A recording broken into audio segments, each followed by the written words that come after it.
நான் இந்த காலேஜ் புதுசுனால அவரை பற்றி எனக்கு தெரியல. திடீர்னு டவுன்ஹாலில் ஒரு இன்ஸ்ட்ரக்ஷன் போனால் எல்லாருமே நாங்கள் எல்லாருமே போயிட்டோம், எல்லா பணியும் எல்லாம் போயிட்டோம். இது யாரோட லேண்டுன்னு எங்களுக்கு அது எதுவும் கண்டுபிடிக்க முடியல. பிஓஸ் சார் கொஞ்ச நேரம் முதல் சார் 38 ஆண்டுகள் சிங்கிள் சிறப்புமாக சிறப்பாக பணிபுரிந்துள்ளார். குறிப்பிட்ட பொருளுக்கு அருகாமையில் மாவட்ட ஆட்சித்தலைவர் அலுவலகம் இருக்கிறதுனால எந்த வேலையாக இருந்தாலும் மாரிமுத்தண்ணன் தான் உடனே ஃபோன் அடிப்பாங்க. மாரிமுத்தண்ணா அடுத்த நிமிஷம் இருப்பார். அப்படிதான் ஒரு பணி 38 ஆண்டுகள் அதை நோக்கி நடந்திருக்கு. எந்த வேலையில சுணக்கம் இல்லாமல் வேலை பார்த்துட்டே இருப்பார். அதுதான் கிட்ட உள்ள ப்ளஸ் பாயிண்ட். ரெண்டாவது சமீபத்தில் மருத்துவமனையில் இருந்துகிட்டே டாக்டர் பிரச்சனை ஒரு பிரச்சனையில கவர்மெண்ட் பண்ணிட்டு ஒரு எஸ்ஐஆர் மேட்ரு ஒரு ரிப்போர்ட் இருக்கிற சார் நாளைக்கு காலையில் வந்து வாங்கி கொடுக்குற சார் இருக்கிறாரு. அப்போ அதுக்கு பிறகு தான் தெரியுது ஒரு மருத்துவமனையில் இருக்கிறாருன்னு சொல்லி. அதனால தனக்கு கொடுத்த பணி சிறப்பாக கரெக்டாக பண்ணிடுவார், டைமிங்கில் பண்ணிடுவார். அவர் தான் ஒன்று. அது சிட்டிக்குள்ளே எவ்வளோ பிரச்சனைகளும் நிறைய இருக்கும். ரொம்ப அமைதியானவர், பண்பானவர், எப்போ வந்தாலும் நல்ல மரியாதையாக பேசுவார். கொரோனா டைமில் ரொம்ப நல்லா எங்களுக்குலாம் உடனே அரேஞ்ச் பண்ணி கொடுத்துருவாரு.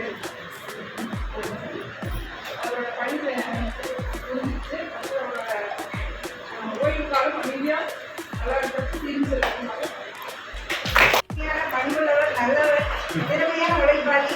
இந்த மாதிரி ஒரு உழைப்பாளி நம்ம மக்கள் மிஸ் பண்ணோம். இருந்தாலும் உங்கள் ஃப்ரீ டைமில் எங்கேயாவது கொஞ்சம் ஹெல்ப் பண்ணணும். நான் ஹெல்ப் பார்க்கணும். எவ்வளோ ஒர்க் சொன்னாலுமே உடனே செய்ய கொடுக்குறாரு. இந்த ஸ்டேட்மெண்ட் லைன்லேயே வந்து ஒர்க்கிங்ஸ் இல்லாமல் எல்லாம் சந்தோஷமாக டென்ஷன் இல்லாமல் என்ன பண்ணுறதே தெரியல. நிறைய பேர் எல்லாம் லெட்டர்ஸ் ஆஃபீஸில் சாடு சொன்னாலும் மாரிமுத்தண்ணன் பார்த்துக்காருமா, அதெல்லாம் வந்து பிரச்சனை இல்லை அப்படின்னாரு.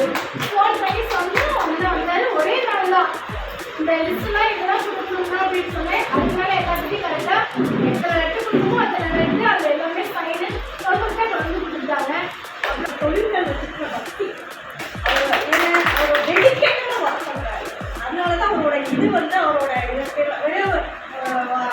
எழுத்தளவில் ஒரு கடந்த நேரத்தளவில் அவர் ரிட்டைர்மெண்ட் ஆனாலும் என்னைக்குமே இந்த செக்ஷனில் இருக்கிற மாட்டாங்க. வந்து அவரோட ஒரு உழைப்பு வந்து என்றைக்குமே வருவாய்த்துறைக்கும் சரி, நிலவைத்துறைக்கும் சரி, என்றைக்குமே ஒத்துழைப்பு கொடுக்கணும்னு அண்ணனை நான் வேண்டிட்டு கேட்குறேன்.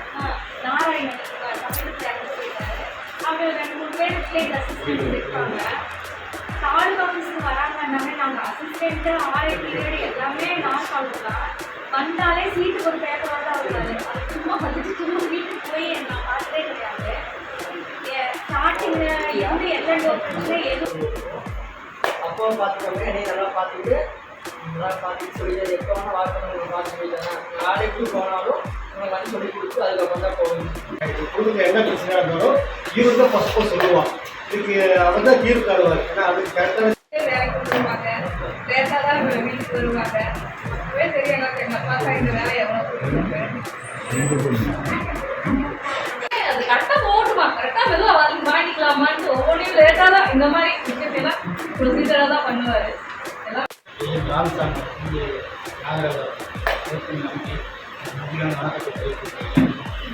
நான் 1 7